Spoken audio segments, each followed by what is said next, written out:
이런 거지가 5성급 호텔에 왜 들어와? 호텔 지배인의 이 한마디에 로비 전체가 얼어붙었습니다. 70세 노인이 호텔 로비에서 지배인에게 뺨을 맞았죠. 호텔을 찾아온 노인을 거지 취급하며 폭력까지 휘둘렀습니다. 그런데 바로 그 순간 노인의 며느리가 로비로 들어섰습니다. 과연 이 호텔 지배인은 어떻게 될까요? 지금부터 이 사연 시작합니다.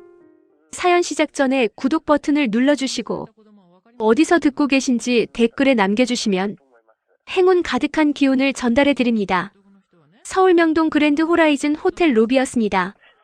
야, 이 거지 같은 영감탱이 5성급 호텔에 왜 들어와? 찰싹 뺨 맞는 소리가 로비에 울려 퍼졌습니다. 70세 노인이 비틀거리며 대리석 바닥에 쓰러졌죠. 낡은 점퍼 차림의 박만수였습니다. 이마가 바닥에 부딪혀 피가 흘러내렸어요. 한태준 지배인이 쓰러진 만수를 내려다보며 코웃음을 쳤습니다. 로비에 있던 손님들이 숨을 죽였지만 아무도 나서지 않았죠. 나가! 당장 나가라고! 태준이 만수의 점퍼깃을 움켜쥐고 일으켜 세웠습니다.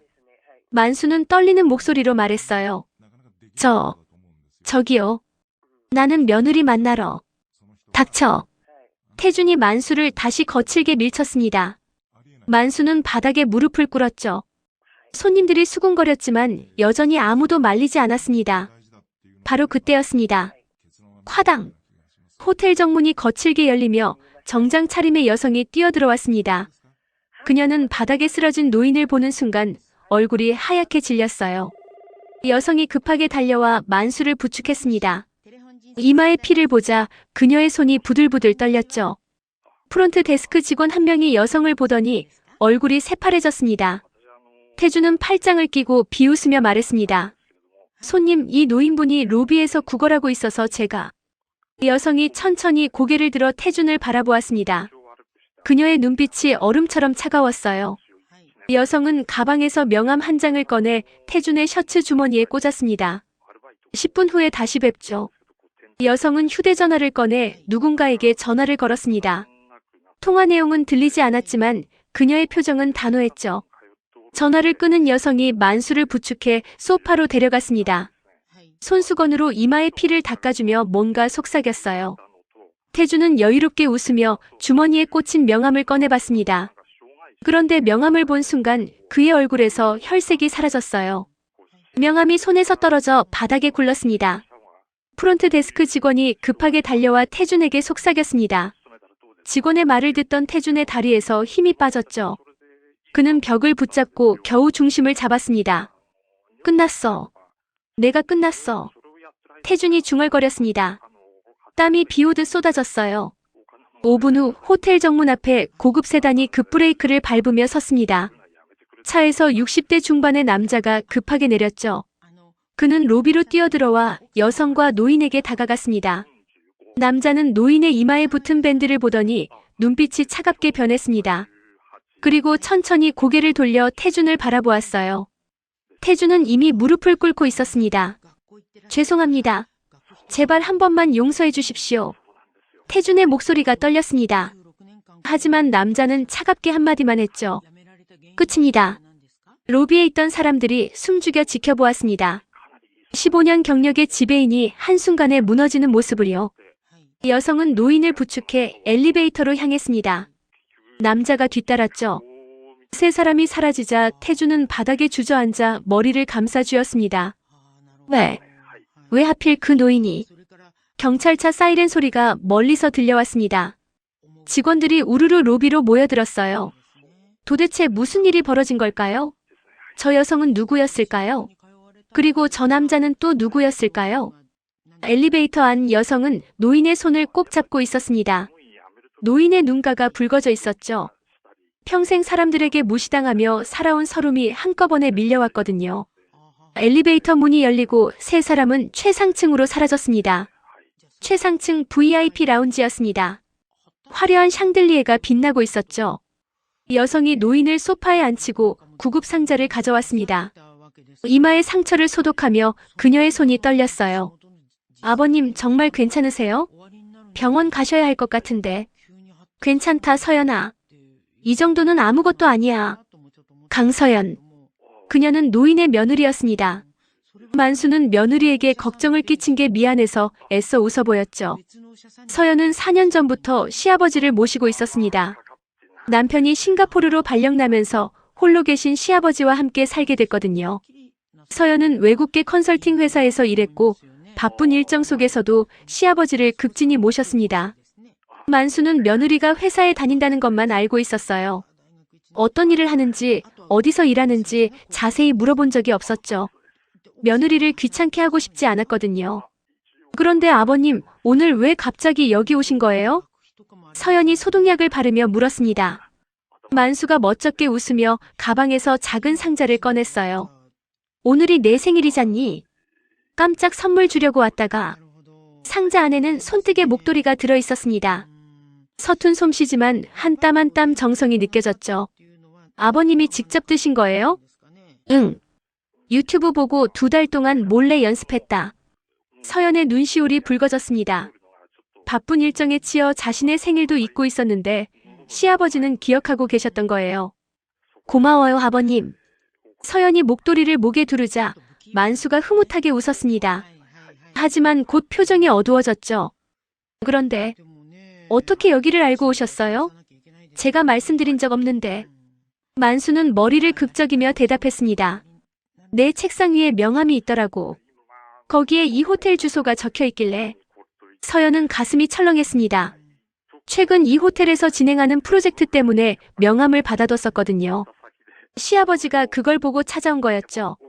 아버님, 제가 미리 말씀드렸어야 했는데 여기가 제 업무상 자주 오는 곳이긴 한데. 서연은 말을 흐렸습니다. 아직 친정 아버지 이야기를 꺼낼 때가 아니라고 생각했어요. 만수가 주위를 둘러보았습니다. 고급스러운 가구와 장식품들이 눈에 들어왔죠. 여기는 뭐 하는 데냐? 너무 화려하네. VIP 고객들을 위한 공간이에요.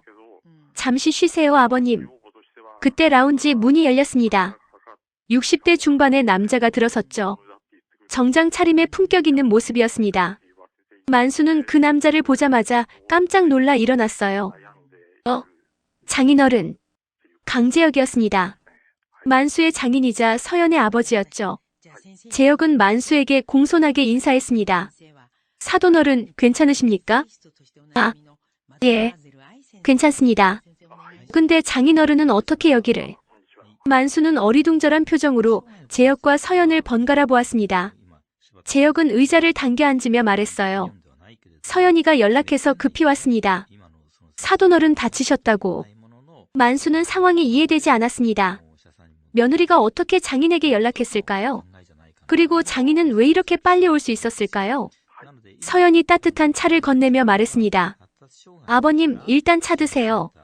놀라셨죠? 만수는 고개를 끄덕이며 차를 받았습니다. 뭔가 이상했지만 정확히 뭐가 이상한지 파악할 수 없었어요. 재혁이 휴대전화를 꺼내 누군가에게 전화를 걸었습니다. 김비서, 지금 로비 상황 어떻게 됐나? 통화 내용은 잘 들리지 않았지만 재혁의 표정이 점점 굳어졌습니다. 전화를 끊은 재혁이 서연을 바라보았죠. 경찰이 도착했다고 하네. 한 지배인은 현재 조사받고 있어. 만수의 눈이 커졌습니다.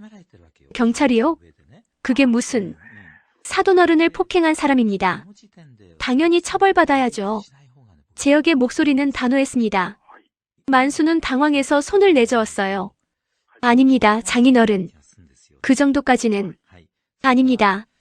이건 원칙의 문제입니다. 재혁의 태도는 확고했습니다. 서연도 고개를 끄덕였죠. 만수는 두 사람을 바라보며 뭔가 큰일이 벌어지고 있다는 걸 느꼈습니다. 하지만 정확히 무슨 일인지는 아직 모르겠었어요. 창밖으로 호텔 정문이 보였습니다. 경찰차 불빛이 반짝이고 있었죠. 만수가 차를 마시다 말고 조심스럽게 입을 열었습니다. 사실 오늘이 처음이 아니었습니다. 서연과 재혁의 고개가 동시에 만수에게로 돌아왔어요. 처음이 아니라니요, 아버님? 만수는 고개를 숙였습니다. 부끄러운 기억이 떠올랐거든요. 일주일 전에도 한 번 왔었습니다. 며느리 생일 선물 살 돈이 부족해서 호텔 앞 편의점에서 아르바이트 자리가 있나 물어보러 왔었죠. 서연의 손에 들린 찻잔이 덜컥 흔들렸습니다. 재혁의 눈빛이 차갑게 변했어요. 아버님, 왜 그러셨어요? 말씀하시지. 너한테 패 끼치고 싶지 않았어. 내 용돈으로 선물 사고 싶었단다. 만수의 목소리가 떨렸습니다. 일주일 전 그날이 생생히 기억났거든요. 낡은 점퍼를 입고 호텔 정문 앞에 섰던 만수. 경비가 다가와 물었었죠. 만수는 조심스럽게 아르바이트 자리를 물었습니다. 그때 태준이 나타났습니다. 경비와 노인이 이야기하는 모습을 보고 다가왔어요. 뭐야, 또 무슨 일이야? 태준은 만수를 위아래로 훑어보더니 비웃었습니다. 어르신, 여기는 5성급 호텔입니다. 동네 마트나 가보세요. 만수는 얼굴이 붉어졌지만 참았습니다. 그냥 돌아서 나왔었죠. 그리고 일주일 동안 아르바이트를 찾아다녔습니다. 하지만 70세 노인을 고용하는 곳은 없었어요. 결국 만수는 손뜨개 목도리를 만들기로 했습니다. 돈은 없지만 정성은 담을 수 있었거든요. 그리고 오늘 완성된 목도리를 들고 며느리에게 깜짝 선물을 주려고 호텔을 다시 찾았던 겁니다. 하지만 태주는 또다시 만수를 거지 취급했죠. 라운지는 순간 정적에 휩싸였습니다. 서연의 손이 부들부들 떨렸어요. 2번이나. 재혁이 자리에서 일어났습니다. 그의 얼굴은 무표정했지만 눈빛은 얼음처럼 차가웠죠. 김비서 로비로 내려가겠네. 준비해. 재혁이 휴대전화로 짧게 지시했습니다. 만수는 재혁의 모습을 보며 놀랐어요. 평소 온화하던 장인의 모습과는 달랐거든요. 장인어른, 괜찮습니다. 그냥 넘어갑시다. 사돈어른, 이건 원칙의 문제입니다. 재혁의 목소리는 단호했습니다. 서연도 일어서며 말했어요. 아버지 말씀이 맞아요, 아버님. 이건 넘어갈 수 없는 일이에요. 세 사람은 엘리베이터를 타고 로비로 내려갔습니다. 문이 열리자 로비에는 사람들이 가득했죠. 경찰관들이 태준을 조사하고 있었고 직원들이 모여 서 있었습니다. 재혁이 나타나자 직원들이 일제히 고개를 숙였습니다. 만수는 이 광경을 보며 의아해했어요. 왜 모든 직원이 장인에게 인사를 할까요? 태준은 경찰관 앞에 서서 변명하고 있었습니다. 제가 정말 몰랐습니다. 그냥 로비에서 배회하는 노인분이라고 생각해서. 재혁이 태준 앞에 섰습니다. 태준은 재혁을 보자마자 얼굴이 새하얗게 질렸죠. 한 지배인 15년 근속이라고 들었습니다. 재혁의 목소리는 조용했지만 무게감이 있었어요. 네, 그렇습니다. 오늘로 끝입니다. 즉시 해고합니다. 로비에 있던 사람들이 숨을 죽였습니다. 태준이 무릎을 꿇으며 소리쳤죠. 제발, 한 번만 용서해 주십시오. 하지만 재혁은 돌아서서 경찰관에게 말했습니다. 폭행죄로 정식 고소하겠습니다. 합의는 없습니다. 경찰관이 태준에게 수갑을 채웠습니다. 태준이 끌려가며 울부짖었어요. 끝났어. 다 끝났어. 만수는 이 모든 광경을 멍하니 지켜보았습니다. 도대체 장인이 누구길래 이렇게 큰 권한을 가지고 있는 걸까요? 재혁이 직원들을 향해 말했습니다. 오늘 일을 교훈으로 삼으십시오. 손님을 외모로 판단하는 직원은 이 호텔에 필요 없습니다. 직원들이 일제히 대답했습니다. 알겠습니다. 만수는 점점 더 혼란스러웠습니다. 주변 사람들이 장인을 대하는 태도가 예사롭지 않았거든요. 로비가 정리되고 사람들이 흩어진 후였습니다. 만수는 여전히 멍한 표정으로 서 있었죠. 재혁이 만수에게 다가왔습니다. 사돈어른, 다시 위로 올라가시죠. 말씀드릴 게 있습니다. 세 사람은 다시 VIP 라운지로 올라갔습니다. 만수는 소파에 앉아 재혁과 서연을 바라보았어요. 재혁이 천천히 입을 열었습니다. 사돈어른, 제가 늦게 말씀드린 점 죄송합니다. 저는 이 호텔을 운영하고 있습니다. 만수의 눈이 커졌습니다. 호텔을 운영한다고요? 재혁이 고개를 끄덕였습니다. 네. 그랜드 호라이즌 호텔 그룹 회장입니다. 전국에 20개 호텔을 운영하고 있습니다.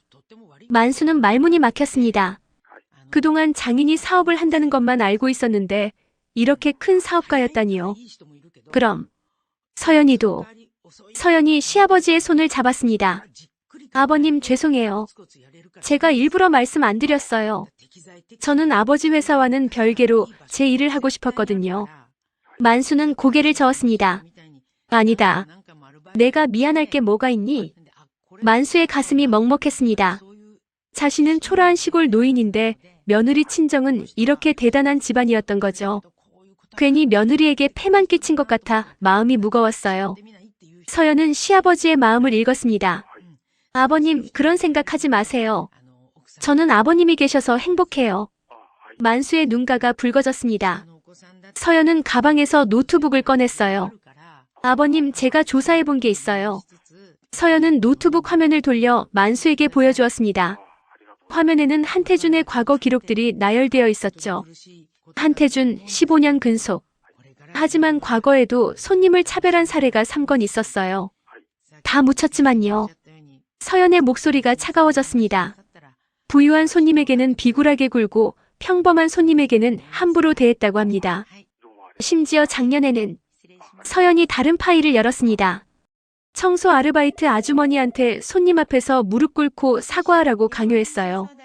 아주머니가 실수로 고급 화병을 깨뜨렸다는 이유로요. 재혁의 표정이 굳어졌습니다. 그런 일이 있었나? 네. 하지만 아주머니는 돈이 필요해서 참고 계속 일했대요. 서연은 노트북을 닫았습니다. 그녀의 눈빛이 날카로웠죠. 저는 이 사람을 그냥 둘 수 없어요. 법적으로 끝까지 물을 겁니다. 만수가 놀라서 말했습니다. 며느리, 너무 심하게 하는 거 아니냐? 그 사람도 가족이 있을 텐데. 서연이 시아버지를 똑바로 바라보았습니다. 아버님, 그 사람이 아버님한테 뺨을 때렸어요. 이마에서 피가 났고요. 제가 10분만 늦게 왔어도 더 큰일이 날 뻔했어요. 서연의 목소리가 떨렸습니다. 분노와 두려움이 뒤섞인 감정이었죠. 저는 절대 용서할 수 없어요. 재혁도 고개를 끄덕였습니다. 서연이 말이 맞습니다. 사돈어른. 이건 원칙의 문제입니다. 만수는 아무 말도 할 수 없었습니다. 며느리와 장인의 단호한 모습을 보니 더 이상 말릴 수가 없었어요. 서연은 휴대전화를 꺼내 누군가에게 전화를 걸었습니다. 김 변호사님, 저 강서연입니다. 폭행 사건 건으로 상담 좀 받고 싶은데요. 서연은 자리에서 일어나 창가로 걸어갔습니다. 통화하는 그녀의 뒷모습이 단호해 보였죠. 만수는 며느리를 바라보며 생각했습니다. 평소 온화하고 다정한 며느리였는데 이렇게 강한 모습도 있었구나. 재혁이 만수에게 차를 따라주며 말했습니다. 사돈어른, 우리 서연이가 좀 독하게 구는 것 같지만 저 아이는 정의감이 강합니다. 잘못된 건 반드시 바로잡아야 직성이 풀리는 성격이죠. 만수가 고개를 끄덕였습니다. 알겠습니다. 며느리 마음대로 하게 두겠습니다. 통화를 마친 서연이 돌아왔습니다. 내일 아침 경찰서에서 진술하기로 했어요, 아버님. 제가 모시고 갈게요. 만수는 며느리의 손을 꼭 잡았습니다. 고맙다, 서연아. 내가 있어서 든든하구나. 서연이 환하게 웃었습니다. 그 미소 뒤에는 결연한 의지가 숨어 있었죠. 사흘 후 서연의 세무사 사무실이었습니다. 직원이 급하게 달려와 서연에게 서류 봉투를 건넸습니다. 서연은 봉투를 뜯어 내용물을 확인했죠. 내용 증명서였습니다. 한태준이 보낸 거였어요. 서연의 눈매가 차갑게 변했습니다. 내용 증명서에는 태준의 주장이 빼곡히 적혀 있었습니다. 자신은 정당한 업무 수행을 했을 뿐이고 만수가 호텔 로비에서 다른 손님들을 불편하게 했다는 내용이었죠. 오히려 명예훼손으로 맞고소하겠다는 협박도 들어 있었습니다. 서연은 서류를 책상에 내려놓고 변호사에게 전화를 걸었습니다. 상대 측 주장을 전달하고 대응 방안을 논의했죠. 서연은 법정에서 만나자고 답변하라고 지시했습니다. 통화를 끝낸 서연이 한숨을 내쉬었습니다. 예상했던 일이지만 막상 당하니 기분이 나빴어요. 그날 저녁 만수의 휴대전화에 모르는 번호로 전화가 걸려왔습니다. 만수가 받자 낯선 남자의 목소리가 들렸어요. 박만수 씨 맞으시죠? 저는 한태준 변호인입니다. 어르신, 이 일 이렇게까지 키우실 겁니까? 한 지배인도 가정이 있는 사람입니다. 만수는 떨리는 목소리로 며느리가 알아서 하는 일이라고 대답했습니다. 전화가 끊어졌죠. 만수는 불안한 마음에 서연에게 전화했어요. 서연은 만수의 이야기를 듣고 얼굴이 굳어졌습니다. 그 사람들 번호를 차단하고 전화 오면 절대 받지 말라고 단호하게 지시했죠. 만수가 조심스럽게 물었습니다. 며느리, 괜찮겠니? 그 사람들이 만만치 않아 보이는데. 걱정 마세요, 아버님. 제가 다 준비했어요. 서연의 목소리는 자신감에 차 있었습니다. 다음 날 아침 재혁의 회장실이었습니다. 비서가 급하게 들어와 보고했어요. 한태준 측 변호사가 언론에 기사를 냈다고 했습니다. 재혁은 신문을 펼쳤습니다. 일면에 큼직하게 기사가 실려 있었어요. 15년 근속 직원을 일방적으로 해고한 재벌 호텔이라는 제목이었습니다. 재혁의 표정은 변하지 않았습니다. 오히려 입가에 미소가 번졌어요. 예상했던 수순이었거든요. 비서가 서연에게 전화를 걸었습니다. 서연은 이미 모든 준비를 마친 상태였어요. 오늘 오후에 기자회견을 열겠다고 했습니다. 재혁이 고개를 끄덕였습니다. 딸을 믿고 맡기기로 했죠. 그날 오후 서연은 변호사와 함께 기자회견장에 섰습니다. 수십 명의 기자들이 카메라를 들이댔어요. 서연은 차분하게 준비한 자료를 공개했습니다. 호텔 CCTV에 찍힌 태준이 만수를 폭행하는 장면, 과거 태준의 갑질 기록, 피해자들의 진술서까지 모두 나왔죠. 기자들이 술렁거렸습니다. 태준 측 변호사의 얼굴이 창백해졌어요. 서연이 마이크 앞에서 단호하게 말했습니다. 저희는 진실만을 말할 것이며 법정에서 정당하게 싸우겠습니다. 그 어떤 협박이나 회유에도 굴하지 않을 것입니다. 플래시가 터졌습니다. 서연의 눈빛은 흔들림이 없었죠. 기자회견이 끝난 다음 날이었습니다. 서연의 사무실 전화기가 울렸어요. 모르는 번호였지만 서연은 받았습니다. 전화기 너머로 떨리는 여성의 목소리가 들렸죠. 자신도 한태준한테 당한 사람이라고 했습니다. 전화 건 사람은 3년 전 그랜드 호라이즌 호텔에서 청소 아르바이트를 했던 김순이였어요. 김순이는 떨리는 목소리로 말을 이어갔습니다. 3년 전에 제가 실수로 고급 화병을 깨뜨렸어요. 한 지배인이 손님들 앞에서 무릎 꿇고 사과하라고 했습니다. 안 그러면 월급 안 주겠다고. 저는 돈이 너무 필요해서 무릎 꿇었어요. 그때 제 딸이 멀리서 휴대전화로 찍어뒀습니다. 서연의 손이 꽉 쥐어졌습니다. 가슴이 철렁 내려앉았죠. 증거가 있으신가요? 서연은 즉시 이메일 주소를 알려줬습니다. 5분 후 서연의 이메일함에 영상 파일이 도착했어요. 영상을 재생한 서연의 얼굴이 굳어졌습니다. 화면에는 50대 여성이 호텔 로비에서 무릎을 꿇고 있었고 태준이 팔짱을 끼고 내려다보고 있었죠. 주변 손님들이 불편한 표정으로 지켜보고 있었습니다. 서연은 즉시 김순희에게 연락했습니다. 진술서를 작성해달라고 부탁했어요. 김순희는 기꺼이 응했습니다. 같은 날 오후 또 다른 제보가 들어왔습니다. 2년 전 호텔에서 일했던 주차 요원이었어요. 그 역시 태준에게 부당한 대우를 받았다고 했습니다. 서연은 하나하나 증거를 수집했습니다. 진술서, 영상, 녹음 파일까지 모았죠. 태준의 악행은 생각보다 훨씬 심각했습니다. 일주일 후 재혁의 회장실이었습니다. 서연이 정리한 자료를 책상 위에 펼쳐놓았어요. 재혁이 자료들을 하나씩 살펴보며 고개를 저었습니다. 15년 동안 이런 짓을 해왔다니. 내가 직원 관리를 제대로 못했구나. 서연이 아버지를 바라보았습니다. 아버지 잘못이 아니라고 태준이 교묘하게 숨겼던 거라고 위로했어요. 재혁은 비서를 불러 지시했습니다. 자료 전부를 검찰에 제출하고 호텔 전 지점에 직원 상담 창구를 만들라고 했죠. 익명으로 신고할 수 있게 하라고 했습니다. 비서가 고개를 숙이며 나갔습니다. 재혁이 서연을 칭찬했어요. 서연이 아니었으면 이런 일들이 계속 묻혔을 거라고요. 서연은 미소 지었지만 마음 한편이 무거웠습니다. 얼마나 많은 사람들이 태준 때문에 고통받았을까요? 그날 저녁 태준의 변호사 사무실이었습니다. 변호사는 태준에게 서연 측에서 확보한 증거 목록을 보여줬어요.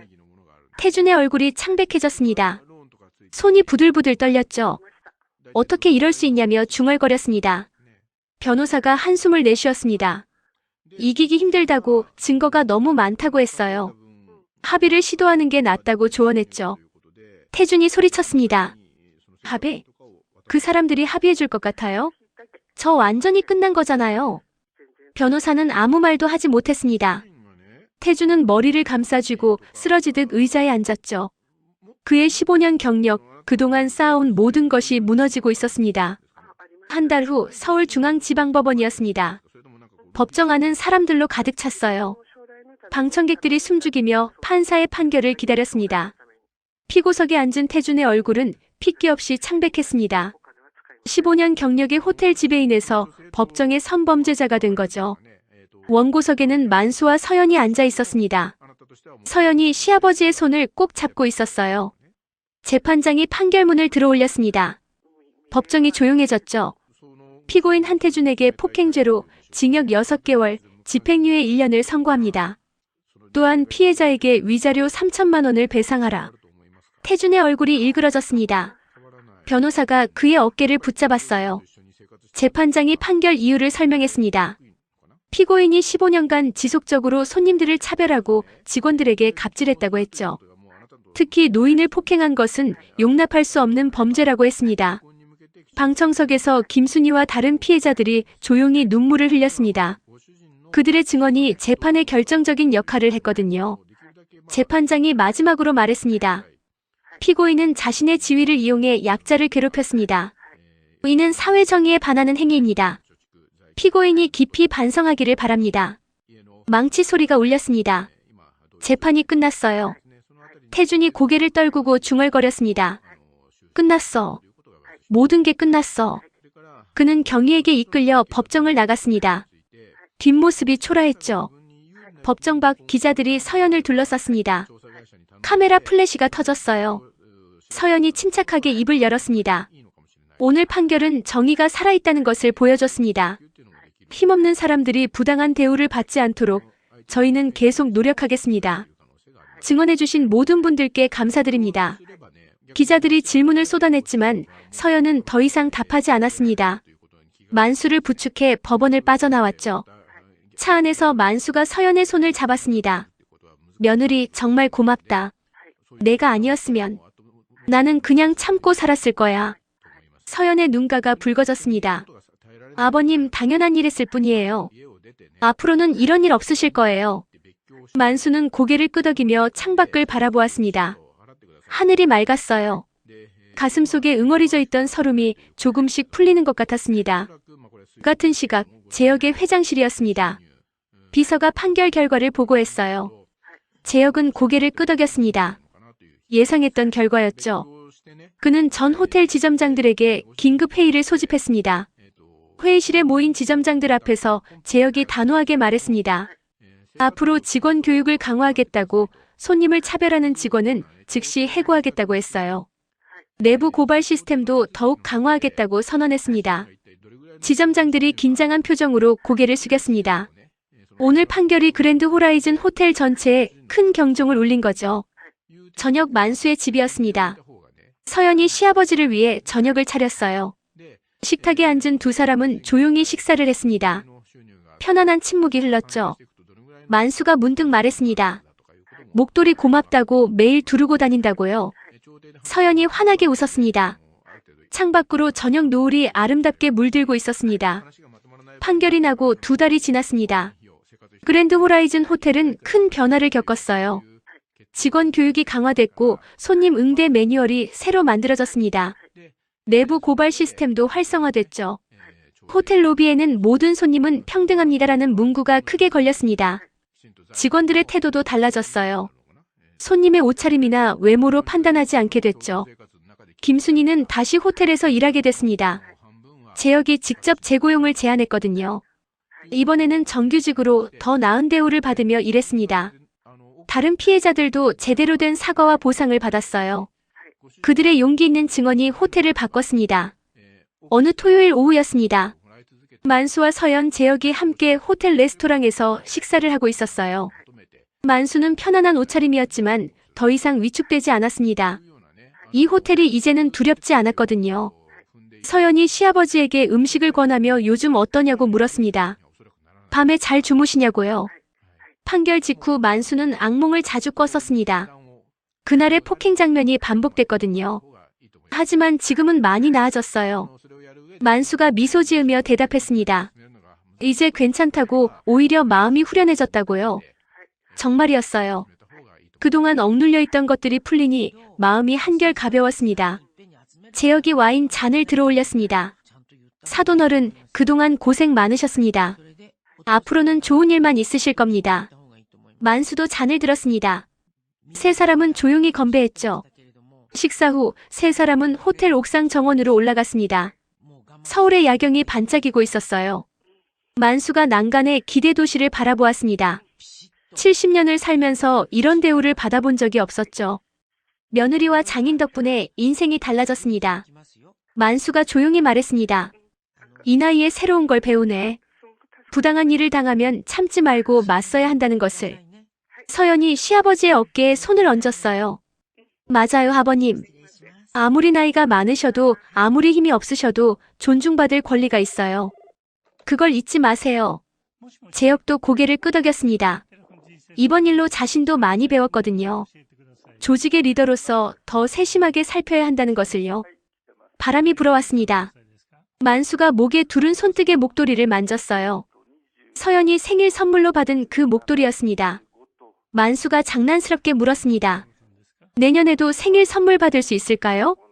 서연이 환하게 웃으며 대답했습니다. 당연하다고. 매년 받으셔야 한다고요. 건강하게 오래오래 사셔야 한다고 했죠.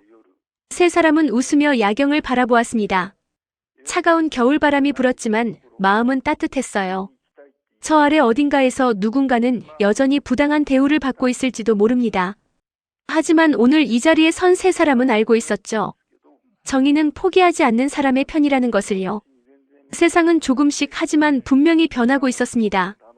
여러분, 세상을 살다 보면 부당한 일을 겁이나 안타까움 때문에 참고 넘어갈 때가 있습니다. 하지만 기억하세요. 여러분은 존중받을 자격이 있습니다. 나이가 많든 가난하든 힘이 없든 상관없습니다. 부당함 앞에서 용기 있게 목소리를 내는 여러분이 되시길 응원합니다. 오늘도 이 사연을 들어주셔서 감사합니다. 구독과 좋아요는 큰 힘이 됩니다.